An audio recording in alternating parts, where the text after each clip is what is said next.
نحمدہ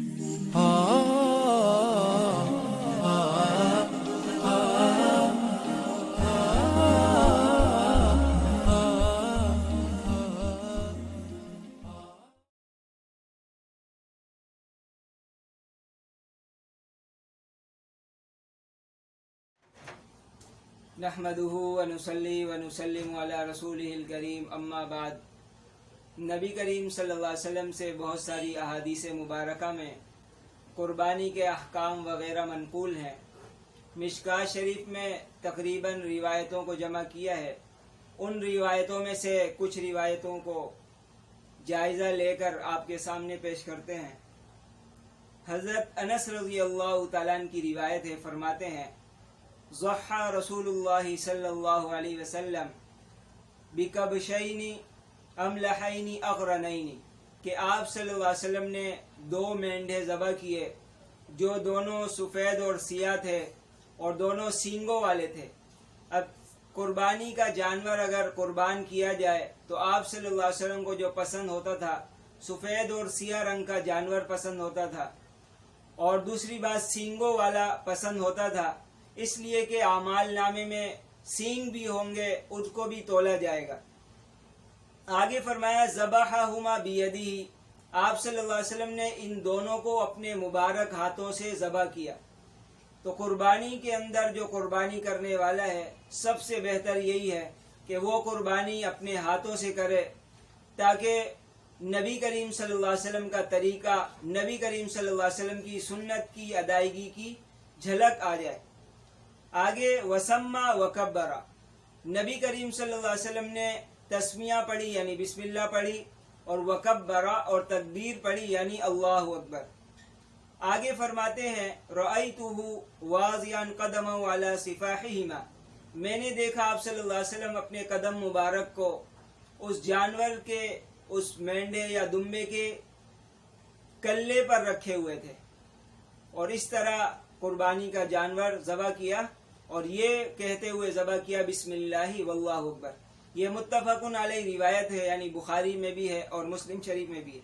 آگے حضرت عائشہ رضی اللہ تعالیٰ عنہ کی روایت ہے، فرماتی ہے کہ ان رسول اللہ صلی اللہ علیہ وسلم امر بکبش اقرنا، کہ نبی کریم صلی اللہ علیہ وسلم نے حکم دیا ایک دمبے کا یا مینڈے کا، اقرنا جو سینگ والا ہو۔ آگے فرماتی ہیں جو میں نے بتایا کہ سفید اور سیاہ ہو، خاص طور پر کس کس جگہ سیاہی ہو، فرماتی ہیں یطاؤ فی سوادن، جو رونتا ہو یعنی جس کے پاؤں میں کالا نشان ہو یعنی کالے بال ہوں، ویبرکو فی سوادن، اور وہ بیٹھے سیاہی میں یعنی اس کا پیٹ اور سینہ سیاہ ہو، وینظرو فی سوادن، اور وہ دیکھے سیاہی میں یعنی آنکھوں کے گرد بھی سیاہی ہو، فوتیہ بھی، نبی کریم صلی اللہ علیہ وسلم کے حکم کو پورا کیا گیا، لایا گیا، لیضحی بھی، تاکہ آپ صلی اللہ علیہ وسلم اس کی قربانی کریں۔ فرماتی ہیں آپ صلی اللہ علیہ وسلم نے فرمایا یا عائشہ حلم المدیۃ، کہ اے عائشہ چھری پکڑاؤ، تو وہ چھری لے کر آئی، تو آپ صلی اللہ علیہ وسلم نے فرمایا اشحذیہا بحجر، کہ اس کو پتھر سے اس کو تیز کر لو۔ تو قربانی کو جب قربان کیا جائے، قربانی کے جانور کو، تو چھری تیز کرنا یہ نبی کریم صلی اللہ علیہ وسلم کا طریقہ ہے۔ اس کی وجہ یہ ہے کہ تیز آلہ ہوگا، تیز چھری چاقو ہوگی، تو اس سے جانور کو تکلیف نہیں ہوگی۔ تو ہمارا دین ایسا ہے جہاں پر انسان کو تو تکلیف دینا گوارا ہی نہیں ہے، وہاں جانور کو بھی تکلیف دینا شریعت میں پسندیدہ نہیں ہے۔ تو فرماتی ہیں میں نے یہ دونوں کام کیے، چھری لائی اور اس کو تیز کیا۔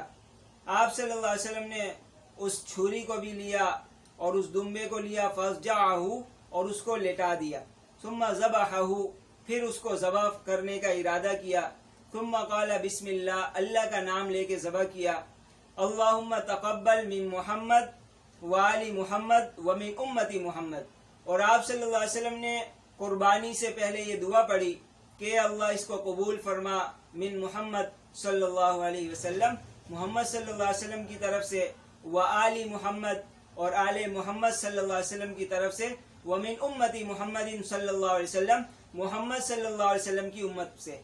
تو اگر سارے لوگوں کو یعنی ایک سے زیادہ لوگوں کو اگر ثواب میں شریک کرنا چاہتے ہیں، اس کا بہتر طریقہ یہی ہے کہ سب کی نیت کر لے. یعنی قربانی تو اپنی طرف سے ہوگی، جو کر رہا ہے اس کی طرف سے ہوگی، ثواب میں سارے لوگ ہو جائیں گے. جیسے نبی کریم صلی اللہ علیہ وسلم قربانی اپنی طرف سے کیا کرتے تھے اور اپنی بھی نیت کرتے، آل محمد صلی اللہ علیہ وسلم کی بھی نیت کرتے اور اپنی امت کی بھی نیت کرتے. تو یہ امت کی نیت کر کے سب کو قربانی میں شریک کر کے فرماتی ہیں ثم ضحى به، پھر آپ صلی اللہ علیہ وسلم نے اس جانور کی قربانی کی. تو ایک مینڈھے کے اندر ساری امت کو ثواب میں شریک کیا جا سکتا ہے.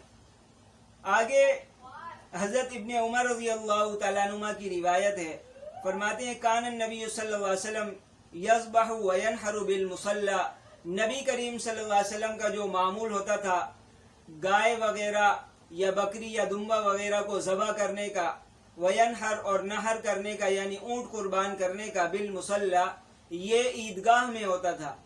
تو اس زمانے میں عیدگاہ بڑی وسیع ہوتی تھی اور سارے شہر کے لوگ عیدگاہ میں نماز پڑھا کرتے تھے.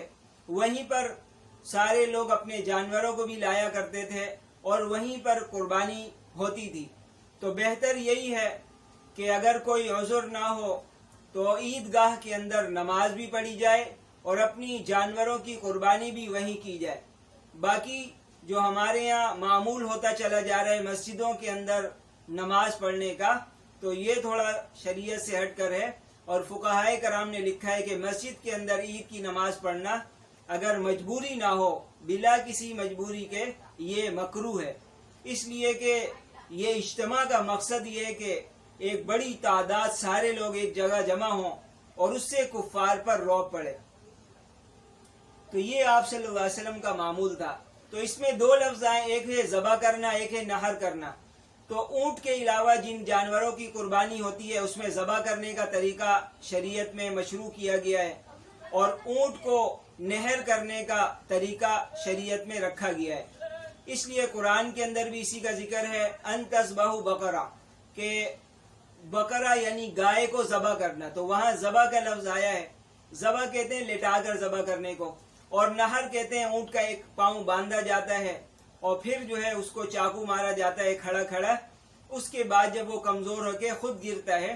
اس کی طرف قرآن میں اشارہ کیا ہے فَاذْكُرُوا اسْمَ اللَّهِ عَلَيْهَا صَوَافَ فَإِذَا وَجَبَتْ جُنُوبُهَا، کہ جب وہ اپنے کروٹوں پر گر جائے، یعنی اونٹ کی قربانی کی جائے اور وہ کروٹ پر گر جائے، فَكُلُوا مِنْهَا، تو اس میں سے کھاؤ، وَأَطْعِمُوا الْقَانِعَ وَالْمُعْتَرَ، اور قناعت پسند لوگوں کو بھی اس سے کھلاؤ، والمعتر، اور جو سوال کرنے آئے یا ان کی ضرورت ہو اور وہ اپنی ضرورت پیش کرنے کے لیے آئے تو ان کو بھی کھلایا جائے.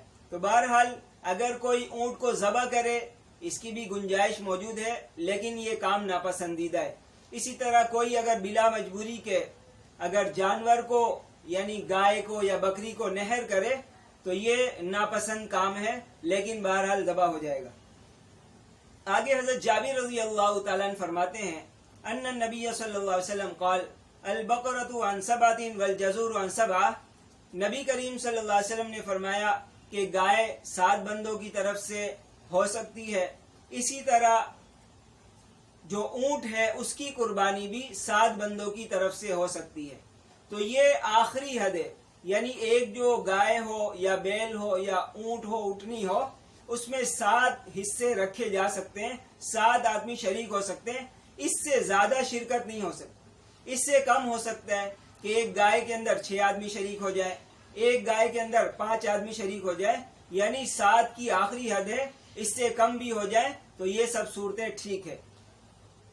تو یہ مسلم شریف کی روایت ہے کہ گائے بھی 7 بندوں کی طرف سے کی جائے، اس سے زیادہ نہ ہو، اسی طرح اونٹ بھی.